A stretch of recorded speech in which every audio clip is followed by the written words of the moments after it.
বলতে কোনো কথা নাই, জাস্ট ওনাদেরকে আমরা স্কুল থেকে বিদায় দিব, কিন্তু ওনারা তো সারা জীবন আমাদের মনেই থাকবে। তো সেই হিসেবে আমরা এখানে আসতে পেরে অনেক বেশি গর্বিত।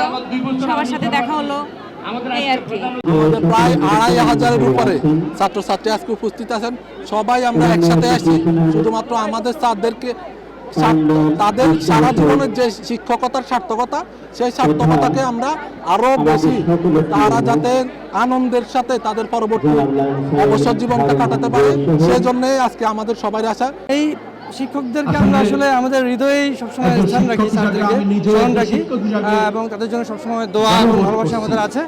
আর আজকে আমাদের দেশ থেকে, আমাদের সাংস্কৃতিক পক্ষ থেকে স্যারদের প্রতি ভালোবাসা, শুভেচ্ছা এবং দোয়া সবসময়।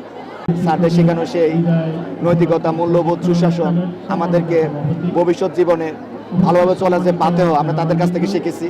আমরা দেখেছি সেই জলিল ভাইয়ের গ্রন্থা থেকে শুরু করে স্যারদের মুখের সে অমিত বাণী, যে বাণীগুলো আমাদের ভবিষ্যৎ জীবনকে এবং হচ্ছে আমাদের ভবিষ্যৎ জীবনের একটা পাথেয় হিসেবে তৈরি হয়েছে। তো হচ্ছে আজকের এই বিদায় অনুষ্ঠানে আমরা স্যারদের জন্য দোয়া করি, যেন স্যাররা হচ্ছে বাকি জীবন সুস্থতার সাথে আল্লাহ তাআলা তাদেরকে ভালো রাখে, সে দোয়া করি।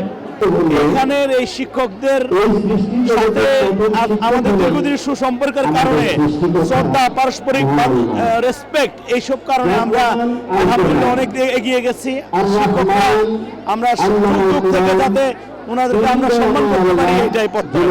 আগের বছরে ভাইয়া আপনাদেরকে আমরা দেখছি, তাদেরকে দেখে আমরা ইন্সপায়ার হচ্ছি যে আমরা তাদের মতন এমন একটা পর্যায়ে যেতে পারবো।